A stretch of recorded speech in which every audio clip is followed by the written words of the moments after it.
That was yesterday, right? Yeah, exactly. So, hi everyone, last talk, 5 minutes, no, 10 minutes. I think 33 slides. Yeah, it's going to be fast, come on. So, quick presentation, how not to integrate a CP. Yeah, that's always a must. You know that with me. This is not a serious talk. And the disclaimer that goes with it. Also, yeah, you can leave the room in theory. That's a reference to that. So, what's the scope of the talk? Well, that's a scope. The scope is consumer access CP, not any CP, just consumer access CP. That's a consumer. Well, that's what they make you think that they look like. They're more like that, actually. So that's your consumer. Next word is access. Well, access is fiber because everything's fiber now, right? So that, oh no, that's not that fiber. That fiber, everything's access. XDSL is fiber now. DOCSIS is fiber. And FTTH is fiber. Everyone is calling it fiber, right? Especially some ones. In French, we say gig or 10 gig. In German, we say gigabit or 10 gig. Well, actually, usually you have something between nothing and a lot. Yeah, so that's your access. And the CP, no, not that CP. That's your CP. That's your typical consumer setup, right? Anyway, so how not to integrate? So first step is you need to acquire a CP, right? So select a vendor or distributor, look for the cool sales guy. That's probably going to be the good factor. Shady is a plus. And yeah, the CP should be the cheapest possible, right?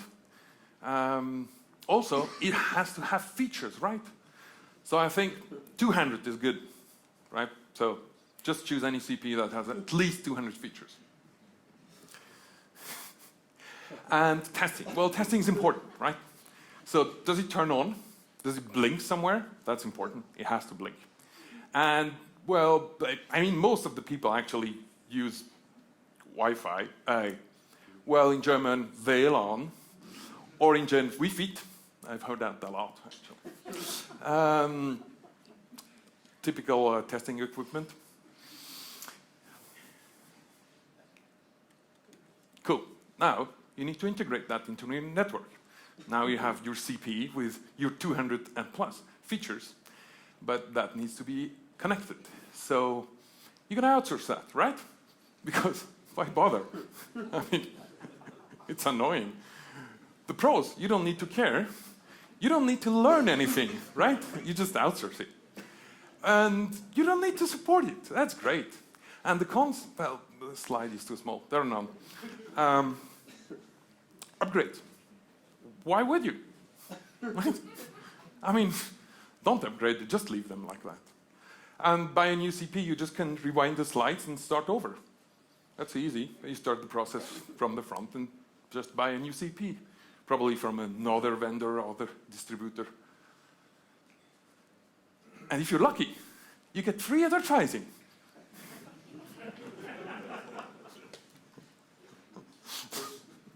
That one was a tier 64 exposed on the WAN, which should not be. That's the European P part. It should only be visible on the LAN. That's the Deutsche Telekom case. That was, I think, 2 years ago. Something like that. So now, big warning. The fun part stops. We can change the color and get more serious. Which is actually serious. For real. So how to actually, really, integrate an access CP? Well, first, select a distributor based on his ability to actually support you. Maybe not the price should be the primary factor. Then, you should select a CP on its proven and tested capabilities and interoperability. That's also quite an interesting part. tier 69 is awful. DOCS is a bit better in the standardization. Interoperability is not guaranteed. DSL, I don't have much experience, but I can guess that it's not better there. Integrate and test with the help of an experienced partner. Experienced, that's the important word, right? But most importantly, keep the knowledge in-house. You can outsource or you can get help, but keep your knowledge, because if you don't have the knowledge, you can't fix it. It's as easy as that. And you can't always rely on an external partner, because they might be employees that don't work there anymore. The company might not exist anymore. So you have to keep the knowledge in-house. Yeah, you should actually do that.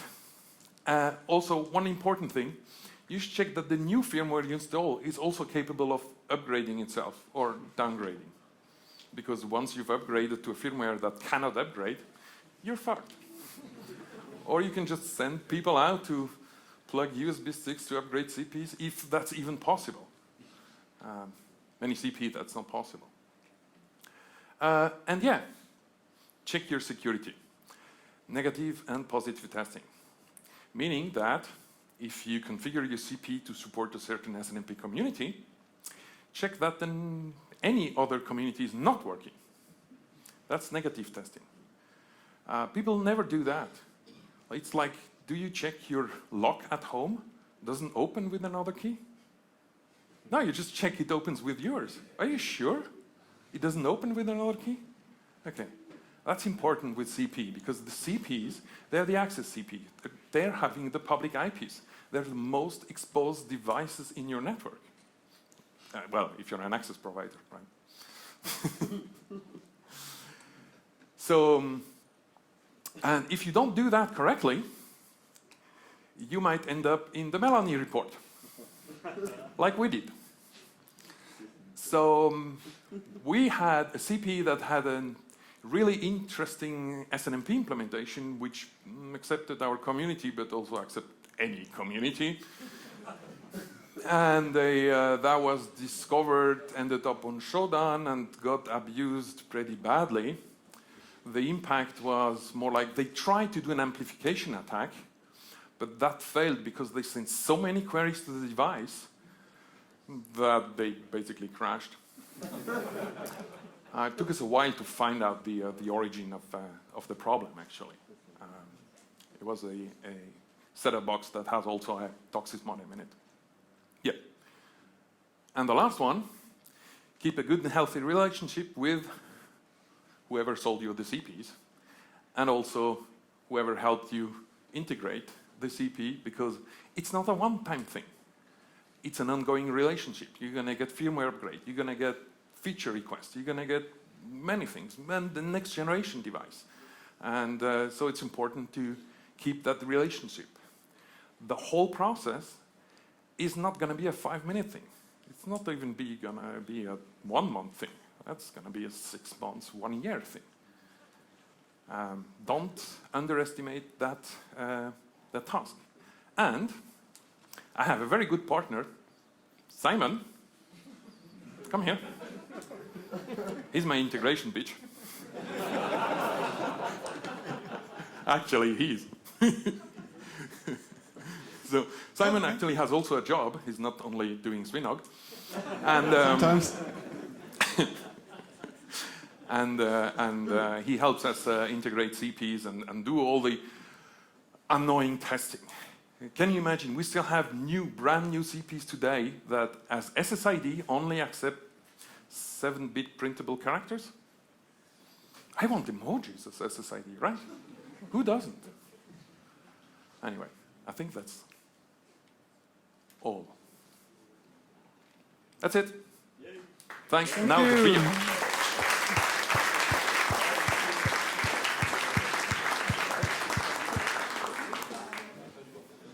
The turn on thing on the CP is actually quite interesting. Back when I was working for, let's say it was a distributor, we got the first samples of a CP, and the power button was broken. So it's no joke.